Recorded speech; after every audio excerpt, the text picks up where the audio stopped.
Hello everyone, my self Hanuman Jahangir, chemistry faculty CLC Sikar. देखो, आज अपन इससे पहले आप इनऑर्गेनिक और ऑर्गेनिक वाला पोर्शन पढ़ चुके होंगे। अपन फिजिकल केमिस्ट्री स्टार्ट करने वाले हैं और फिजिकल केमिस्ट्री में भी बेसिक कंसेप्ट ऑफ केमिस्ट्री। ठीक है, सुनना। फिजिकल केमिस्ट्री का 1/3 पोर्शन रहता है एग्जाम के अंदर। सेकेंड नंबर आना न्यूमेरिकल है, लगभग कंफर्म है ना। 15 क्वेश्चन अगर आएंगे तो 14-13 क्वेश्चन न्यूमेरिकल्स के आएंगे, हो सकता है 15 के 15 भी आ जाए। 13-14 क्वेश्चन न्यूमेरिकल का आना, इसका मतलब प्रैक्टिस न्यूमेरिकल की करनी है। बहुत सिंपल से क्वेश्चन आते हैं। ठीक है, तो आपको प्रैक्टिस करनी है बस। जो मैं पढ़ाता हूँ रोज डेली बेसिस पे, आपको जो लेक्चर आ रहा है उसके बेसिस पे आपको क्या करना है, वापस उसी से रिलेटेड क्वेश्चन करना है। हाँ, मॉड्यूल में पहले ध्यान रहे स्टेज 1 करें आप, और उसके बाद स्टेज लास्ट वाली करें जो प्रीवियस ईयर के क्वेश्चन आ रखे हैं। ठीक है, फिर सेकंड थर्ड अगर आपको लगता है कि हाँ थोड़ा कॉन्फिडेंस के लिए और कर ले तो ठीक है, अदरवाइज स्टेज सेकंड तक तो ठीक है। स्टेज थर्ड के क्वेश्चन थोड़े से लेंथी हो सकते हैं आपके लिए, और वो एग्जाम पॉइंट ऑफ व्यू से ज्यादा इंपॉर्टेंट भी नहीं है अगर बोले तो NEET medic point of view से। तो आपको पहले ध्यान रखना, हमेशा स्टेज फर्स्ट करना है। उसके बाद स्टेज लास्ट तब करे जब पूरा आपका चैप्टर कंप्लीट हो चुका हो, जिससे कि आपको ये भी आइडिया रहे कि पूरे चैप्टर में आपने पढ़ा क्या और अभी तक आपको याद कितना है ना। तो लास्ट स्टेज करने से आपका कॉन्फिडेंस अपना बढ़ जाएगा कि हमें ये पढ़ाया गया, हमने ये पढ़ा, इतनी चीजें हमें याद है। जो चीजें याद नहीं है उनको वापस आप रिकॉल करें। जब लास्ट स्टेज करते हैं आप competition last previous year questions के, तो उनको एज ए एग्जाम माहौल बना के करें, जिससे आपको ये आइडिया रहे कि हाँ मैंने 15 क्वेश्चन किए, 15 मिनट में किए, इसका मतलब 1 मिनट में एक क्वेश्चन हो गया। नीट में मेरे को ये करना है, 1 मिनट में एक क्वेश्चन तो हो रहा है। जिस क्वेश्चन में अटक गए उसको रखो, स्किप करो और फिर आगे बढ़ो। जो क्वेश्चन आपसे नहीं हुए, गलत हो गए, उन्हीं क्वेश्चन का वापस कंसेप्ट देख ले, जिससे आपको ये आइडिया रहे मेरे को इतना तो सब कुछ याद है, बस अब ये टॉपिक मेरे को वापस रिवाइज करने, फिर मेरा चैप्टर पूरा का पूरा अच्छे से तैयार हो जाएगा। ठीक है, तो मैं बिल्कुल बेसिक से स्टार्ट कर रहा हूं, बिल्कुल जीरो लेवल से, और आपको फाइनल स्टेज तक पहुंचाऊंगा कि हाँ किस किस टाइप के क्वेश्चन बन सकते हैं। थोड़ा सा टाइम बाउंडेशन रहेगा, ठीक है, तो उसके अकॉर्डिंग थोड़ी स्पीड आपको बढ़ानी पड़ेगी। ठीक है, चलो आज बेसिक कंसेप्ट ऑफ केमिस्ट्री, जो बेसिकली मूल कंसेप्ट नाम से है, इसको अपन स्टार्ट कर रहे हैं। मैं सबसे पहले स्टार्ट कर रहा हूं फंडामेंटल पार्टिकल्स ऑफ एटम, परमाणु के आधारभूत कण, फंडामेंटल पार्टिकल्स ऑफ एटम, इनकी बात कर रहा हूं। परमाणु के आधारभूत कण, इंग्लिश टर्मिनोलॉजी ध्यान रखें। यहां तो देखो फिर ये भूत वगैरह आ रहे हैं इसलिए कह रहा हूं। परमाणु के आधारभूत कण, ठीक है, कौन कौन से होते हैं? बेसिकली अपन को मालूम है इलेक्ट्रॉन, प्रोटॉन, न्यूट्रॉन जो होते हैं वो एटम के फंडामेंटल पार्टिकल्स होते हैं, परमाणु के आधारभूत कण होते हैं। उन्हीं के बारे में बात करना है। कौन सा पार्टिकल होगा, फिर उसका चार्ज क्या होगा, और एक उसका मास क्या होगा। एटॉमिक स्ट्रक्चर में वापस बात करेंगे, लेकिन अभी यहां पे जरूरत पड़ेगी इसलिए बोल रहा हूं। Particle electron E-,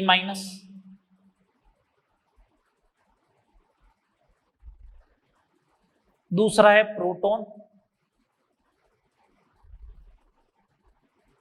symbol P+, and third जो है वो है न्यूट्रॉन, सिंबल लिखते हैं N0। ये चार्ज देख ले, इलेक्ट्रॉन का चार्ज क्या होता है। ये इसलिए सिंबल लिखा गया था -1, कोई यूनिट नहीं है। अब विदाउट यूनिट तो चार्ज पॉसिबल ही नहीं है। चार्ज की यूनिट क्या होती है, कूलम। तो इसका मतलब ये कोई दूसरा चार्ज होगा। अब मैं यूनिट लिख रहा हूं तो माइनस का रह गया, 1 की जगह पे ये आ जाएगा। इसका मतलब 1 = ये होता है, इसका मतलब 1 = ये होता है। सिमिलर वे में P+ लिखा तो +1 प्लस रहेगा 1 के इक्वल क्या है, 1.6 × 10⁻⁻19 कूलम ये। और थर्ड नंबर आ गया न्यूट्रॉन, इसके ऊपर 0 लिखा हुआ है, इसका मतलब ये 0 होता है, न्यूट्रॉन का चार्ज 0।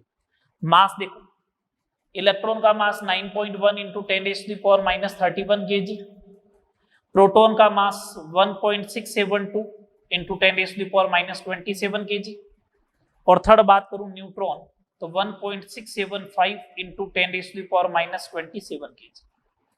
बात क्लियर यहां तक? अगली बात करें ऑर्डर ऑफ मास।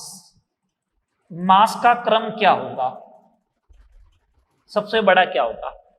पहले पावर चेक करें, ये नेगेटिव पावर है, नेगेटिव पावर है, नेगेटिव पावर है।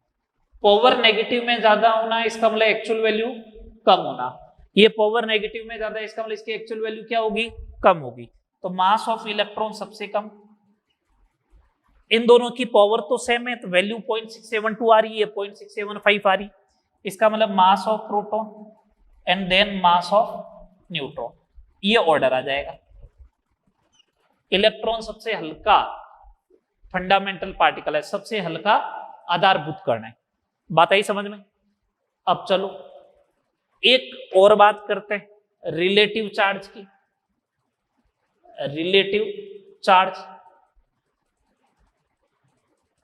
सापेक्षिक आवेश।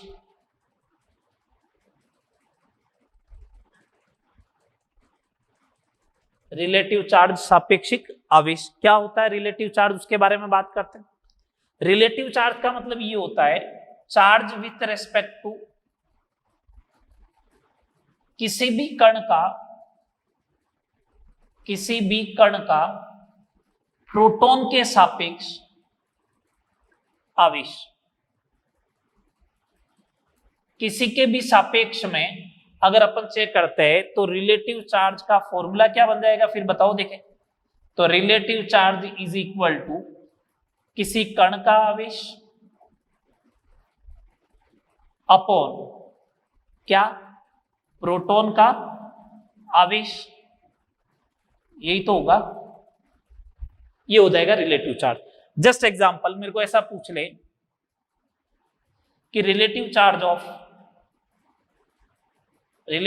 ऑफ इलेक्ट्रॉन बताओ, इलेक्ट्रॉन का सापेक्षिक आवेश बताओ। तो मैंने कहा ठीक है बता देंगे अभी। कैसे? Relative charge is equal two electron का आवेश बटा प्रोटॉन का आवेश।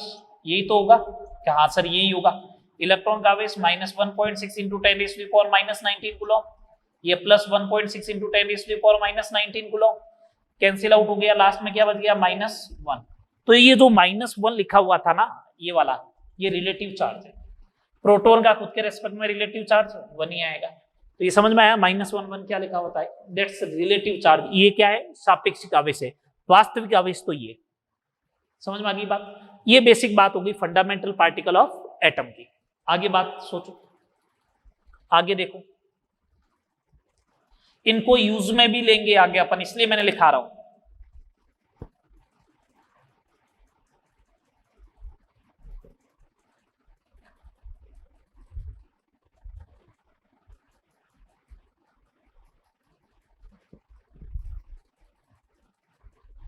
सेकेंड नंबर देखिए, representation of element. Representation of element. अरे हिंदी मीडियम वालों, थोड़ी बहुत इंग्लिश चलेगी ना? साइड में तो भी लिख रहा हूं तत्वों का या तत्व का निरूपण। तत्व का निरूपण है ना, रिप्रेजेंटेशन ऑफ एलिमेंट, तत्व का निरूपण। रिप्रेजेंटेशन ऑफ एलिमेंट करते कैसे? रिप्रेजेंटेशन ऑफ एलिमेंट करते कैसे वो देखो। कोई भी एलिमेंट है ऐसे रिप्रेजेंट होगा x z a से, x z a से। अब देखते हैं x क्या है। x इज ए एलिमेंट, तत्व। z क्या है? परमाणु क्रमांक। क्या है? परमाणु क्रमांक। इसी को अपन बोलते हैं एटॉमिक नंबर। एटॉमिक नंबर जो होता है वो हमेशा किसके बराबर होता है? नंबर ऑफ प्रोटॉन के, प्रोटॉनों की संख्या के। ठीक है, नंबर ऑफ प्रोटॉन होगा। अच्छा, ए क्या है? ए है द्रव्यमान संख्या। क्या है? द्रव्यमान संख्या। द्रव्यमान संख्या किसके बराबर होती है? ये होती है number of proton plus number of neutron. Proton की संख्या प्लस न्यूट्रॉन की संख्या। तो A बराबर नंबर ऑफ प्रोटॉन की जगह क्या लिख सकता हूं, प्रोटॉन की संख्या की जगह क्या लिख सकता हूं, Z plus number of neutron हो गया N0, तो N0 बराबर हो गया A माइनस Z। ठीक है, तो ये परमाणु का क्या हो गया, निरूपण हो गया। अब मेरे से पूछे कि बताओ प्रोटॉन कैसे कैलकुलेट करोगे, तो मैं सीधा बोलूंगा प्रोटॉन कैलकुलेट करने का तरीका Z चेक कर लूं, वो प्रोटॉन हो जाएगा। अच्छा, न्यूट्रॉन कैसे आएगा, मैं कहूंगा A माइनस जेड से आएगा, A माइनस जेड से आएगा। ये देखो न्यूट्रॉन आ गया A माइनस जेड से। अच्छा, इलेक्ट्रॉन, इलेक्ट्रॉन का फॉर्मूला बता रहा हूं, इलेक्ट्रॉन का फॉर्मूला बता रहा हूं, देखो number of electron is equal to, याद रखिए, number of proton minus charge, ये फॉर्मूला ध्यान रखना है। Number of electron is equal to number of proton minus charge, प्रोटोनों की संख्या माइनस आवेश, आवेश को विथ साइन लिखना है ना, प्लस माइनस के साथ लिखना आवेश को। अभी इसके ऊपर आवेश कुछ भी नहीं है, तो अपन ने क्या बोला, जीरो। तो अगर ये जीरो रखूंगा यहाँ पे, तो इलेक्ट्रॉन किसके बराबर हो जाएगा, प्रोटॉन के बराबर, और इलेक्ट्रॉन प्रोटॉन के बराबर होगा तो प्रोटॉन किसके बराबर है, जेड के, तो इलेक्ट्रॉन भी किसके बराबर हो जाएगा, जेड के। तो अगर परमाणु उदासीन है, न्यूट्रल है, अगर परमाणु उदासीन है, न्यूट्रल है, तो इलेक्ट्रॉन और प्रोटॉन क्या होंगे, बराबर होंगे, और किसके बराबर होंगे, जेड के बराबर होंगे। ठीक है, अब मैं आपको कुछ एग्जांपल दे रहा हूं, कैलकुलेशन करना सिखा रहा हूं। जैसे question number first, electron, proton and neutron की गणना कीजिए, ये दे रखा अपन। ठीक है, स्पीसीज दे रहा हूं मैं, जैसे सोडियम 1123 पहला, second F919 minus, third potassium 1939 plus, ऐसा दे। ठीक है, तीन स्पीसीज दे रखी, एक न्यूट्रल, एक नेगेटिव चार्ज, एक पॉजिटिव चार्ज, तो तीनों टाइप के एग्जांपल आ गए। ठीक है, अब जैसे सुनो, सबसे पहले प्रोटॉन कैलकुलेट करेंगे, 11 9 90। ठीक है, neutron A minus Z, 23 minus 11 12, 19 में से 9 गए 10, यहाँ पे 20। बारी आई इलेक्ट्रॉन की, इलेक्ट्रॉन कैसे कैलकुलेट होगा, प्रोटॉन माइनस चार्ज के, प्रोटॉन कितने हैं 11 माइनस चार्ज कितना है 0 इज इक्वल टू 11। ठीक है, यहाँ पे प्रोटॉन कितने हैं 9 माइनस चार्ज कितना है माइनस का 1, विथ साइन लिखना है, मैंने समझाया था ना। तो माइनस माइनस क्या होगा, माइनस या प्लस, प्लस, तो 9 प्लस 1 कितने 10, यहाँ पे कितने 19 माइनस प्लस का 1 कितना होगा, बोलो 18। समझ में आए या नहीं आए, आगे तीनों एग्जांपल समझ में, आगे और समझो। ये तो हो गया ओनली फॉर, आपको क्या दे रखा हो, एक एटम दे रखा था या आयन दे रखा था। अगर कोई मॉलिक्यूल दे दे, जैसे ये लो, अगर मैंने आपको मॉलिक्यूल दे दिया CO2, क्या दे दिया CO2, बोला इलेक्ट्रॉन प्रोटॉन न्यूट्रॉन बताओ, प्रोटॉन न्यूट्रॉन एंड इलेक्ट्रॉन बताओ, तो आपको तो क्या मालूम होना चाहिए, कार्बन और ऑक्सीजन का सिंबल मालूम होना चाहिए। कार्बन का सिंबल ये होता है और ऑक्सीजन का ये होता है, बस काम हो गया आपका। कैसे, इसके अंदर आप इसको ऐसे लिख दो, CO2 है तो क्या हुआ, एक C प्लस एक ऑक्सीजन प्लस एक ऑक्सीजन हो गया, ये तो बात हुई। कार्बन में कितने प्रोटॉन 6, ऑक्सीजन में कितने 8, इसमें भी 8, कितने हो गए 22। न्यूट्रॉन कितने होते हैं, कार्बन में 6, दूसरे ऑक्सीजन में 8, तीसरे ऑक्सीजन में 8, 22। क्या चार्ज है क्या कुछ भी CO2 के ऊपर, नहीं चार्ज है, तो प्रोटॉन और इलेक्ट्रॉन क्या होंगे, बराबर होंगे, ये लो बराबर आ गया। ठीक है बात, बोलो हाँ या ना, सही है। चलो अगला देखो, अगर किसी ने ये वाला एग्जांपल दिया, जैसे सपोज कर लो ये वाला दे दिया मैंने, NH4+, अब NH4+ दिया तो नाइट्रोजन का सिंबल इधर लिख देता हूं मैं 714 और इधर लिख देता हूं हाइड्रोजन का 11। तो इसको ऐसे लिख सकते हैं क्या अपन, NH H H और H। Positive charge negative charge से इलेक्ट्रॉन का नंबर चेंज होता है, प्रोटॉन और न्यूट्रॉन चेंज नहीं होता है। Proton is equal to, nitrogen में कितने प्रोटॉन 7, हाइड्रोजन में कितना 1, चारों हाइड्रोजन में एक, तो कितने हो जाएंगे 7 + 4 11। नंबर ऑफ न्यूट्रॉन 7 हो गए। हाइड्रोजन में कितना न्यूट्रॉन है 1 - 1 0, तो 4 × 0 7। Electron number of proton minus charge, ये लो आ गया, चेक करना हाँ या ना। Okay all clear. चलो ये आ गया प्रोटॉन इलेक्ट्रॉन न्यूट्रॉन कैलकुलेट करना, कर लोगे कैलकुलेट। इसी टाइप से अगर जैसे कभी ऐसा पूछ ले, जैसे एक और देख लो एग्जांपल, अगर ऐसा पूछ ले N3-, तो इस N3- का नाम क्या है? पहली बात तो एजाइड आयन है। कौन सा आयन है? Azide ion. कहां काम आता है? अगर देखो एजाइड के ऊपर चार्ज है माइनस का, एजाइड के ऊपर चार्ज है -1, तो सोडियम अगर लेता हूं इसके साथ में, तो ये हो गया Na+ और ये हो गया एजाइड आयन, क्रॉस मल्टीप्लाई करो तो फॉर्मूला क्या बनेगा सोडियम एजाइड का? NaN3। NaN3 को अगर हीट किया जाए सोडियम एजाइड को, तो N2 गैस बनती है और वो नाइट्रोजन कैसी होती है? प्योर होती है। आपने इनऑर्गेनिक में P ब्लॉक में पढ़ा है, ठीक है। N2 गैस जो मिलेगी वो क्या मिलेगी? प्योर। मेरे से पूछा ये गया कि बताओ इसके अंदर वैलेंस इलेक्ट्रॉन कितने होंगे एजाइड आयन के अंदर। क्या पूछा? वैलेंस इलेक्ट्रॉन कितने होंगे। बेटा वैलेंस इलेक्ट्रॉन किसको बोलते हैं? वैलेंस इलेक्ट्रॉन उसको बोलते हैं आउटर मोस्ट सेल में जो इलेक्ट्रॉन होता है उसको क्या बोलते हैं?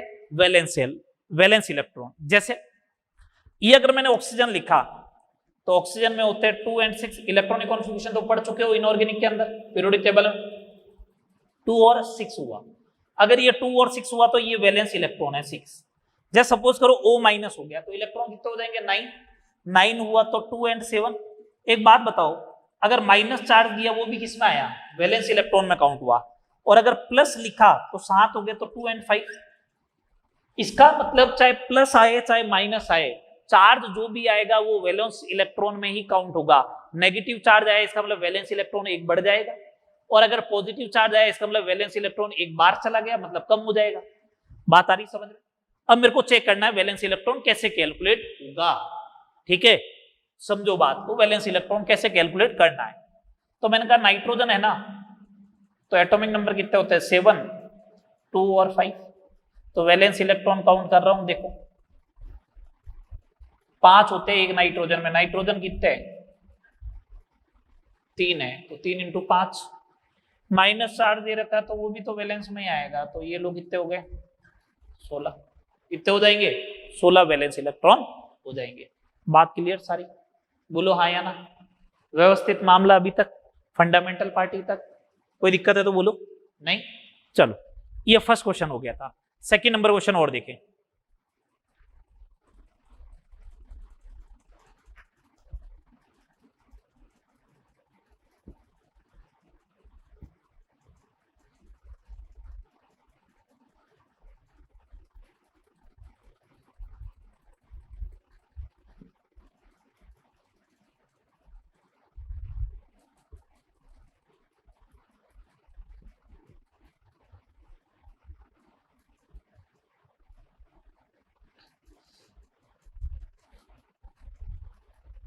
सेकंड नंबर क्वेश्चन ऐसा दिया गया,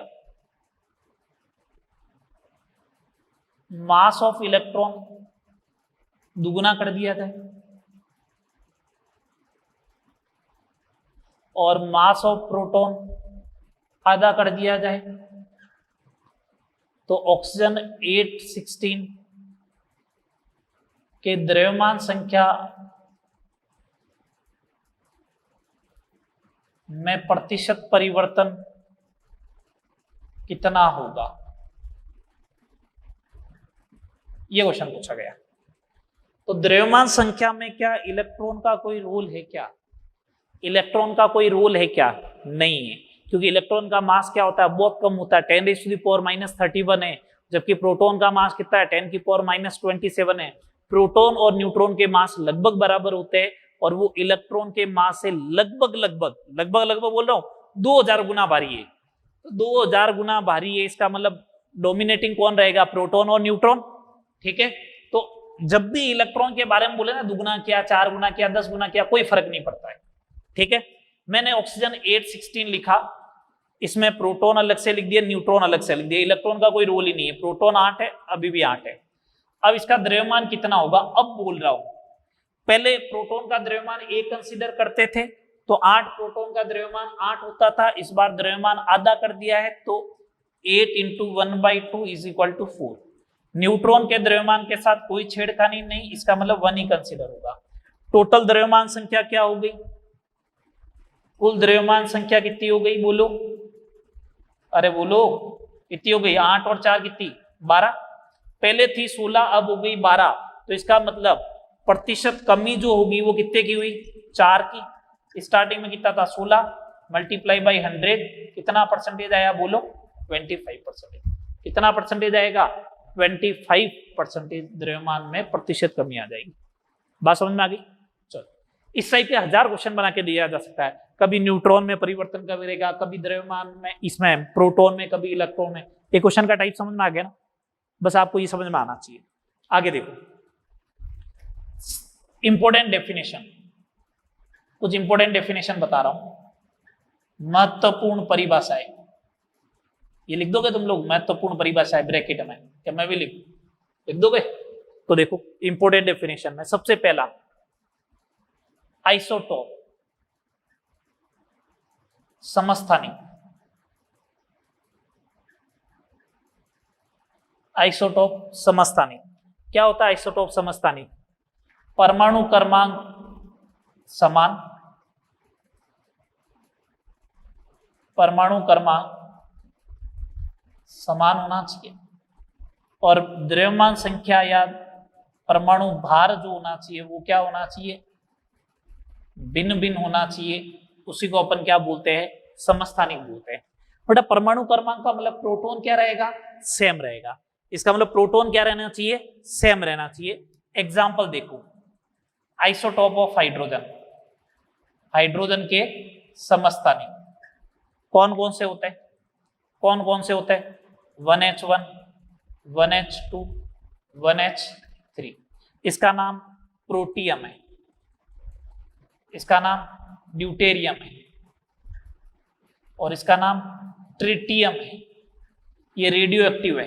कैसा है, रेडियो एक्टिव। रेडियो एक्टिव किसे बोलते हैं, जो स्वयं विकिरण का क्या करे, उत्सर्जन, अल्फा बीटा गामा रेडिएशन का जो उत्सर्जन करते हैं उसको क्या बोलते हैं, रेडियो एक्टिव। अगर ये रेडियो एक्टिव है तो इसकी हाफ लाइफ टाइम ध्यान रखिए 12.3 ईयर्स होती है। हाफ लाइफ टाइम का मतलब कि 12.3 ईयर्स के बाद में जो है, अगर इसका 10 ग्राम लिया तो 5 ग्राम बचेगा, 5 लिया तो 2.5 बचेगा, 2.5 लिया तो 1.25 बचेगा। समझ में आ रही है बात? उसको बोलते हैं हाफ लाइफ टाइम। करो कैलकुलेट करो, प्रोटॉन एंड न्यूट्रॉन कैलकुलेट करो। इसमें प्रोटॉन कितना है, सब में 1 1 1, देखो प्रोटॉन सेम रहा ना। न्यूट्रॉन कितना है, 1 - 1 0, 2 - 1 1, 3 - 1 2। ये आ जाएगा नंबर ऑफ न्यूट्रॉन। बात आ रही समझ में? ओवरऑल बात ये हुई कि प्रोटॉन सेम रहेगा, न्यूट्रॉन क्या होगा, डिफरेंट होगा। परमाणु क्रमांक को अपन क्या बोलते हैं, प्रोटॉन। द्रव्यमान संख्या क्या होगी, भिन्न होगी, उसे बोलेंगे आइसोटोप। बोलो हाँ या ना, समझ में आ रहा है? बोलो। सेकंड देखो, सेकंड है आइसोबार। आइसोबार समबारिक, क्या है, समबारिक। अब आइसोबार है तो देखो इसका नाम ही है समबारिक, इसका मतलब द्रव्यमान संख्या क्या रहेगी, सेम रहेगी। बस छोटे छोटे पॉइंट ध्यान रखने हैं। अब क्वेश्चन ऐसा थोड़ी ना आएगा कि बताओ समबारिक किसे कहते हैं, 2 एग्जाम्पल लिखो, 1 + 2 = 3 नंबर का क्वेश्चन, ऐसा तो आएगा नहीं। अपन को तो वहां पे बोलेगा बताओ आइसोबार से रिलेटेड कौन सा स्टेटमेंट करेक्ट है, तो अपन बोलेंगे द्रव्यमान संख्या ए जो रहेगी वो क्या रहेगी, सेम रहे, समान हो, बस। और पहचानना आना चाहिए। एग्जाम्पल ले रहा हूं, जैसे एग्जाम्पल आर्गन 1840 एंड कैल्शियम 2040। आपको जब भी चेक करें तो फर्स्ट वाली डेफिनेशन से स्टार्ट करें, मींस आइसोटोप की डेफिनेशन से। आइसोटोप का मतलब ये सेम होना चाहिए, ये सेम है ही नहीं तो आइसोटोप नहीं है। आगे बढ़ो, ये सेम है क्या, हाँ ये सेम है, और ये किसको रिप्रेजेंट करता है, द्रव्यमान संख्या को। तो द्रव्यमान संख्या सेम हो गई, इसका मतलब क्या हो गया, आइसोटोप। अच्छा एक काम करो ना, थोड़ा सा प्रोटॉन न्यूट्रॉन कैलकुलेट कर लो। प्रोटॉन इसमें कितने 18, इसमें कितने 20, न्यूट्रॉन कितने 22 और इसमें 20। अच्छा, प्रोटॉन प्लस न्यूट्रॉन का सम करो तो 40 और 40। इसका मतलब अगर कोई बोले तो ये ध्यान रखना है, प्रोटॉन और न्यूट्रॉन का सम जो होगा वो क्या रहेगा, सेम रहेगा। और प्रोटॉन और न्यूट्रॉन के सम को क्या बोलते हैं अपन, द्रव्यमान संख्या बोलते हैं। बात समझ में आ रही है या नहीं आ रही है? आ रही है, व्यवस्थित है अभी तक मामला। चलो थर्ड डेफिनेशन देखो।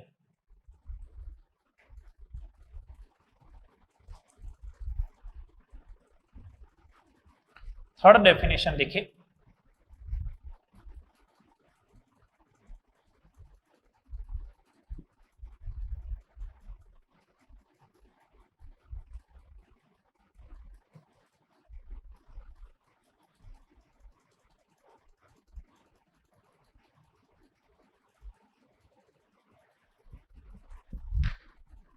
थर्ड नंबर की डेफिनेशन है भैया, आइसोटोप, आइसोबार, आइसोटोन, सम न्यूट्रॉनी।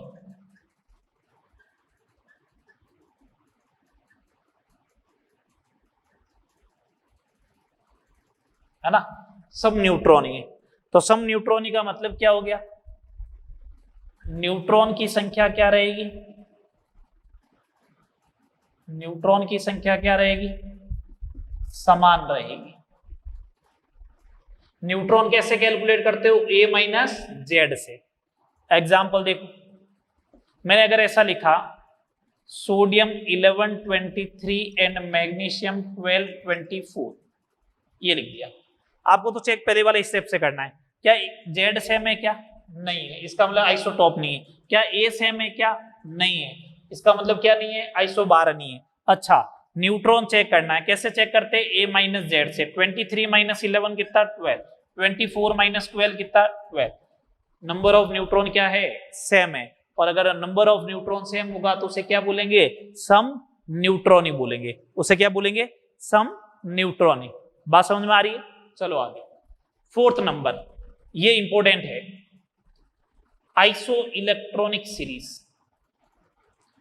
इसलिए पहले आपको जो है वो ये सब कुछ कैलकुलेट करने सिखाए थे। आइसो इलेक्ट्रॉनिक सीरीज, सम इलेक्ट्रॉनिक श्रेणी। आइसो इलेक्ट्रॉनिक सीरीज का मतलब सम इलेक्ट्रॉनिक श्रेणी। नंबर देखो, इसका नाम ही क्या है, सम इलेक्ट्रॉनिक, मतलब नंबर ऑफ इलेक्ट्रॉन क्या रहेंगे, इलेक्ट्रॉन्स की संख्या जो रहेगी वो क्या रहेगी, सेम रहेगी। इलेक्ट्रॉन की संख्या क्या हो, समान हो, उसी को अपन क्या बोलते हैं, आइसो इलेक्ट्रॉनिक सीरीज बोलते हैं। आ रही बात समझ में? अब इलेक्ट्रॉन कैलकुलेट करना तो आता ही है आपको। जैसे मैं एक एग्जांपल लिख रहा हूं, नाइट्रोजन 7-3, ऑक्सीजन 8-2, फ्लोरीन 9-, Na11+ और मैग्नीशियम 12+2, ये दे रखे जैसे मान लो, ठीक है। और अब आपसे ये पूछा गया, अब आपसे ये पूछा जाए कि बताओ ये आइसो इलेक्ट्रॉनिक है या नहीं, तो अपन ने कहा हाँ, इलेक्ट्रॉन चेक तो करो एक बार। 7 ये प्रोटॉन माइनस चार्ज, येलो चार्ज, 8 माइनस माइनस का 2 चार्ज, 9 माइनस माइनस का 1 charge, 11 minus plus 1, 12 minus plus का 2। चेक कर लो, minus minus plus plus plus minus minus, सारे इलेक्ट्रॉन बराबर है, आइसो इलेक्ट्रॉनिक सीरीज है। ये जेईई मेंस में क्वेश्चन आ चुका है 2016-17 के आसपास, ठीक है। इसी टाइप से अगर मेरे को ये बोले S-2 Cl minus argon K+ and Ca+2, तो ये भी कैसी सीरीज है, आइसो इलेक्ट्रॉनिक सीरीज होगी। समझ में आई बात या नहीं आई?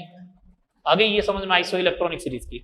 अगली बात सुनो, पांचवी डेफिनेशन, इसको इंग्लिश वर्ड ही ध्यान रखना, हिंदी में भी ये ऐसे ही लिखा जाएगा, आइसो डायाफर। आइसो डायाफर, आइसो डायाफर, ठीक है। आइसो डायाफर्स होते क्या है, आइसो डाइफर्स या डायाफर, क्या होता है आइसो डायाफर? आइसो डायाफर का मतलब होता है न्यूट्रॉन एवं प्रोटॉन का अंतर जो रहे, डिफरेंस जो रहे वो क्या रहे, समान हो but not equal to 0। Neutron एवं प्रोटॉन का अंतर सेम हो लेकिन वो अगर 0 के बराबर नहीं है तो उसे अपन क्या बोलेंगे, आइसोडायफर बोलेंगे।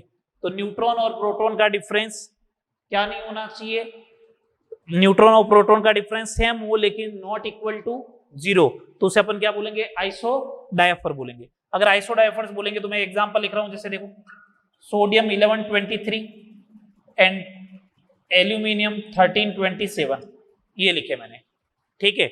तो कैलकुलेट करो, प्रोटॉन कैलकुलेट करो, न्यूट्रॉन कैलकुलेट करो।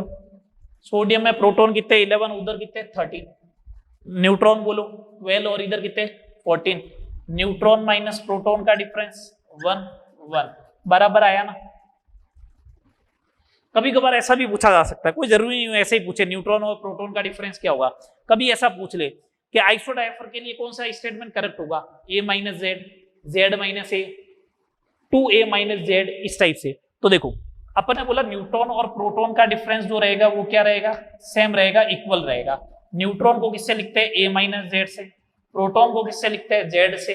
तो ये a माइनस क्या हो गया 2z, ये क्या रहना चाहिए, सेम रहना चाहिए आइसोडायफर। a माइनस 2z क्या रहेगा, सेम रहेगा आइसोडायफर से। बात क्लियर, यहां तक हो गई सारी डेफिनेशन। चलो अब आगे बढ़ो, 2 क्वेश्चन मैंने अभी तक करवा दिए थे, अब थोड़े से इनसे रिलेटेड क्वेश्चन देखते हैं।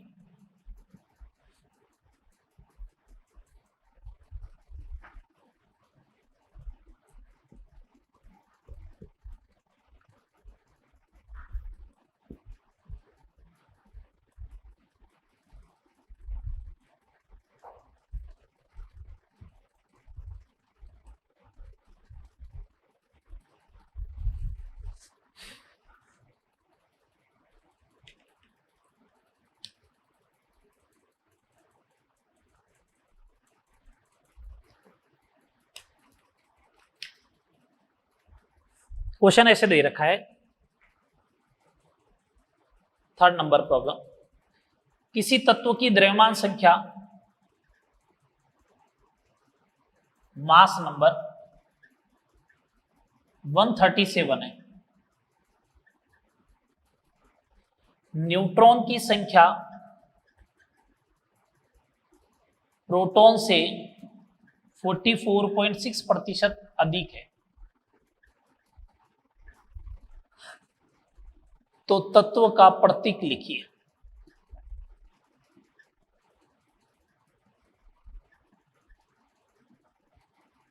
ऐसा दे रखा है, ठीक है। अब सुनना बात को, इस क्वेश्चन को करने का तरीका क्या रहेगा, बिल्कुल सिस्टमेटिक मेथड से बता रहा हूं, ठीक है। इस टाइप का जब क्वेश्चन आए तो पहले तो देखो प्रतिशत का लॉजिक आना चाहिए, परसेंटेज का लॉजिक आना चाहिए।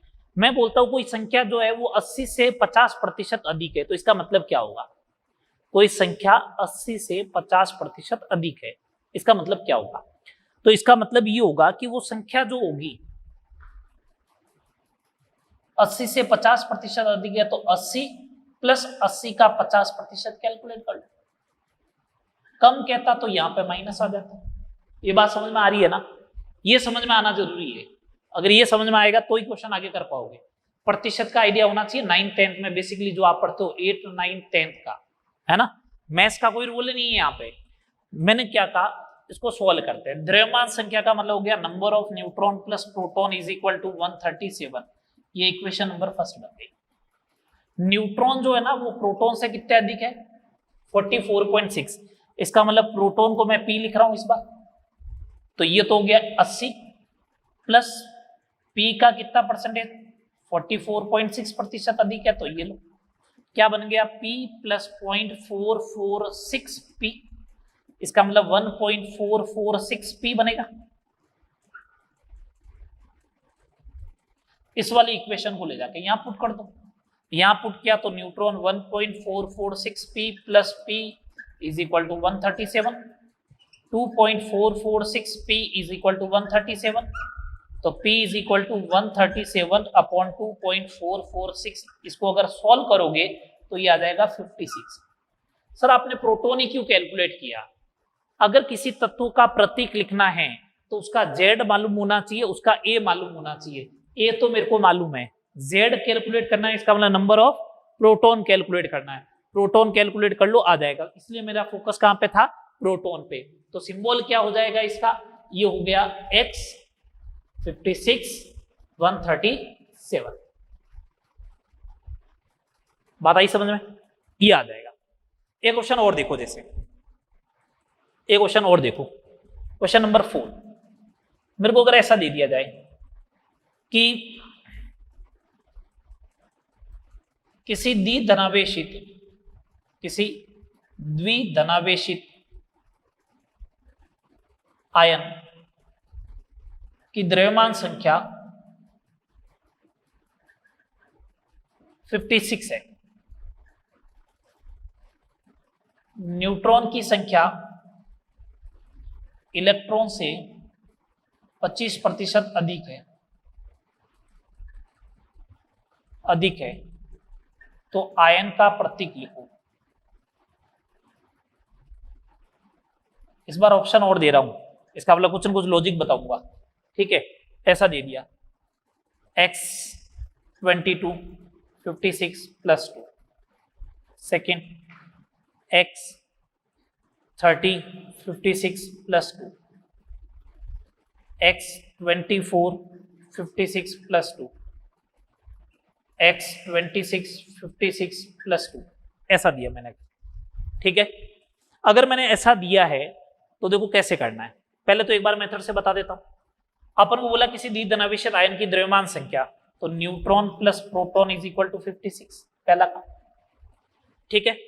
अब एक बात बोलो, इलेक्ट्रॉन लेके आना है, तो इलेक्ट्रॉन क्या होगा, प्रोटॉन माइनस चार्ज, मतलब P-2 होगी।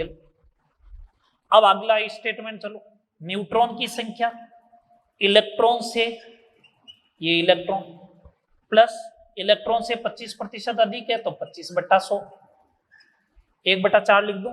इलेक्ट्रॉन की जगह वैल्यू पुट कर दो, P-2 plus P-2 multiply by 1/4, है ना।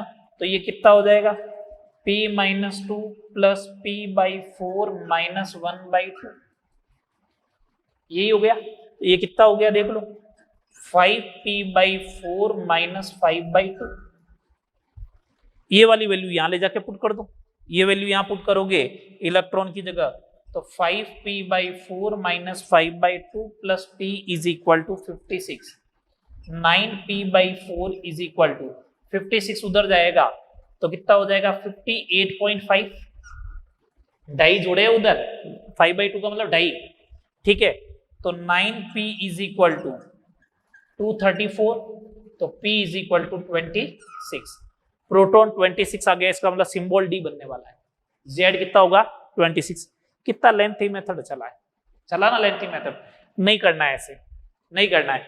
मैं यहाँ पे भी बता सकता था आपको मेथड, तो ऑप्शन नहीं दिए थे, बस ये डिफरेंस था, अब बता रहा हूं यहाँ 56 56 56 56 सब में से हमें छोड़ो। अब मेरे को बोले इसमें इलेक्ट्रॉन कितने होंगे, इसमें इलेक्ट्रॉन कितने होंगे। अगर ये नोट हो गया हो तो मैं देखो थोड़ा सा एक हटा देता हूं इसको,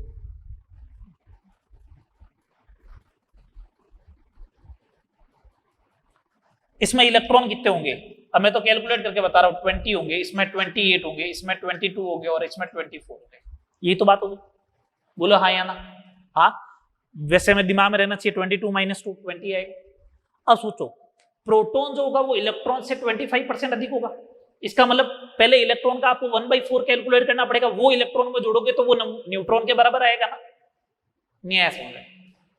पहले इलेक्ट्रॉन का 1/4 कैलकुलेट करो, 25% का मतलब 25% का मतलब 1/4, वो कैलकुलेट करो, उस नंबर को इलेक्ट्रॉन के नंबर में जोड़ो तो वो न्यूट्रॉन के बराबर आ जाएगा। क्यों, यही तो बोला, न्यूट्रॉन बराबर इलेक्ट्रॉन प्लस इलेक्ट्रॉन का 25%, तो मैं इलेक्ट्रॉन का 25% कैलकुलेट कर रहा हूं, वो इलेक्ट्रॉन में जोड़ूंगा तो न्यूट्रॉन के बराबर आना चाहिए।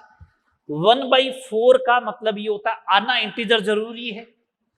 अगर 22 लूंगा तो 22 का 1/4 5.5 आएगा, नहीं बैठेगा, पहली बात। ये 20 है तो 20 का 1/4 कितना हुआ, 20 का 1/4 5, तो इसका मतलब नंबर ऑफ न्यूट्रॉन कितना आने चाहिए, 25, आने 25 चाहिए, आने 25 चाहिए, लेकिन यहां से चेक करो कितना आ रहा है 34, तो नहीं बैठेगा। इधर 28 है तो 28 का 1/4 कितना हो गया 7, तो 28 + 7 कितने हो गए 35 आने चाहिए। आ कितने रहे 26, नहीं बैठेगा, ये मैंने काटा मार ही दिया, ये राइट है। कैसे 24 का 1/4 हुआ 6, तो हो गया इलेक्ट्रॉन 30, और ये 56 में से 26 गया तो भी कितना आ गए 30। आया समझ में या नहीं आया? व्यवस्थित है मामला, बोलो ठीक है, कर लोगे इस टाइप से। अब मैंने दी धनावेशित बोला है तो ऋणावेशित आ सकता है, इस टाइप के क्वेश्चन कुछ भी बन सकते हैं। चले आगे, चलो अगला टॉपिक देखिए अब।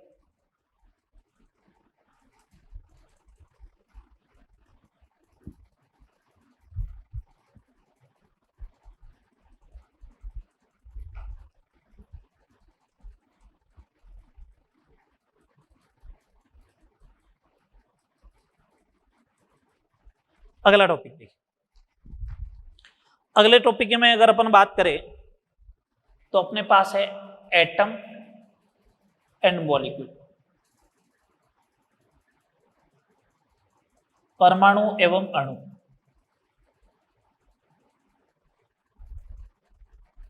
सिर्फ पहचानना आना चाहिए, मैं यहाँ पे कोई डेफिनेशन की बात नहीं कर रहा हूं कि परमाणु क्या होता है, अणु क्या होता है, मैं ओनली फॉर डेफिनेशन की बात नहीं कर रहा हूं, मैं तो आइडेंटिफाई करना सिखा रहा हूं कि आइडेंटिफाई कैसे करोगे।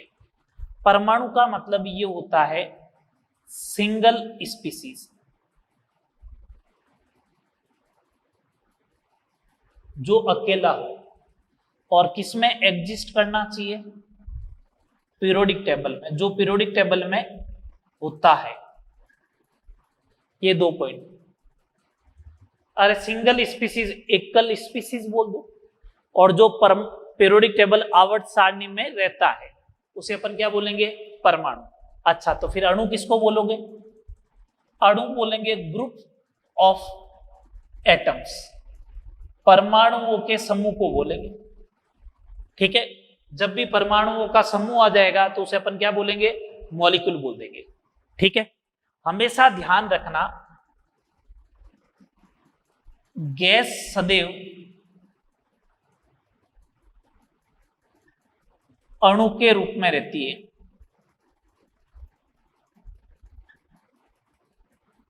गैसें हमेशा कौन से फॉर्मेट में रहती है अणु, न कि परमाणु।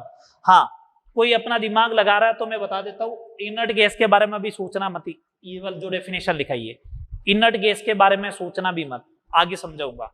ठीक है, तो इनर्ट गैस के बारे में नहीं सोचोगे, तो इनर्ट गैस के बारे में सोचना नहीं है तो इनर्ट गैस का मैं एग्जांपल दूंगा नहीं आपको, उसके अलावा कोई भी दे रखा है तो आपको पहचानना है।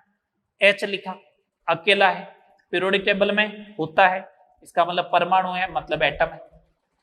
अरे इतना तो इंग्लिश समझ आओगे ना। अगर मैंने लिखा O2, देखो O2 2 3 4 ऐसे नंबर जब भी लिखे हुआ है इसका मतलब ग्रुप्स ऑफ एटम हो गया, ग्रुप ऑफ एटम्स हो गया, इसका मतलब मॉलिक्यूल हो गया। CO2 ये 2 नंबर आ गए तो कार्बन और 2 ऑक्सीजन के एटम मॉलिक्यूल। Fe आया, अब किसी ने कहा ये 2 मॉलिक्यूल हो सकते हैं, अरे नहीं है 2 मॉलिक्यूल। अगर किसी भी अगर एटम का रिप्रेजेंटेशन जो होता है वो कैपिटल लेटर से होता है, ये कैपिटल लेटर से हो गया, ये स्मॉल लेटर, इसका मतलब एक ही एटम को रिप्रेजेंट कर रहा है, ये लो एटम हो गया। तो नॉर्मली पहचान लोगे एटम और मॉलिक्यूल्स को, क्या नहीं पहचान पाओगे? पहचान लोगे। चलो ये एटम और मॉलिक्यूल्स को आपको आइडेंटिफाई करना है। अब अपन आगे बात करें, एटम मॉलिक्यूल्स अगर आइडेंटिफाई हो गया तो अब अपन बात करते हैं एटॉमिक मास और मॉलिक्यूलर मास की। परमाणुवीय द्रव्यमान,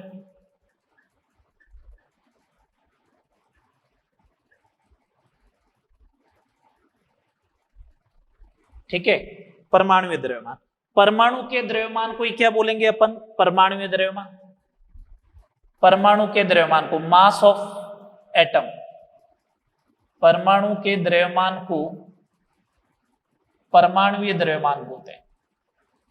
एग्जैक्ट डेफिनेशन ये नहीं है, एग्जैक्ट डेफिनेशन तो आगे आएगी, ये तो मैंने सिंपल सा बोल दिया। परमाणु के द्रव्यमान को क्या बोलेंगे परमाणुवीय द्रव्यमान।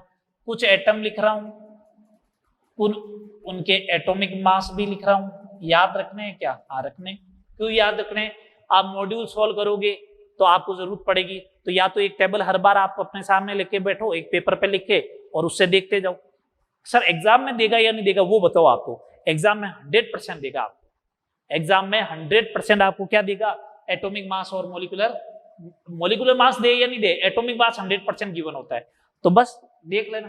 लेकिन कभी कभार क्या होता है, फर्स्ट पेज पे दे रखे होते हैं, अपनी केमिस्ट्री बीच में कहीं आई हुई होती है, तो फर्स्ट पेज पे जाके वापस उसको देखना थोड़ा सा डिफिकल्ट टास्क होता है, कंसंट्रेशन अगर इधर उधर हो जाए तो सारे एटॉमिक मास वैसे भी याद नहीं रखना है ना अपन को, तो इसलिए अभी कुछ एटॉमिक मास लिखा रहा हूं, इनको याद रख ले। जैसे हाइड्रोजन है, तो हाइड्रोजन का एटॉमिक मास 1 है, हीलियम का एटॉमिक मास 4 है, लिथियम का एटॉमिक मास 7 है, बेरिलियम का एटॉमिक मास 9 है, बोरोन का एटॉमिक मास 11 है, कार्बन का एटॉमिक मास 12 है, नाइट्रोजन का 14 है, ऑक्सीजन का 16 है, फ्लोरीन का 19 है, सोडियम का 23 है, मैग्नीशियम का 24 है, एल्यूमिनियम का 27 है, फॉस्फोरस का 31 है, सल्फर का 32 है, क्लोरीन का 35.5 है, पोटेशियम का 39 है, कैल्शियम का 40।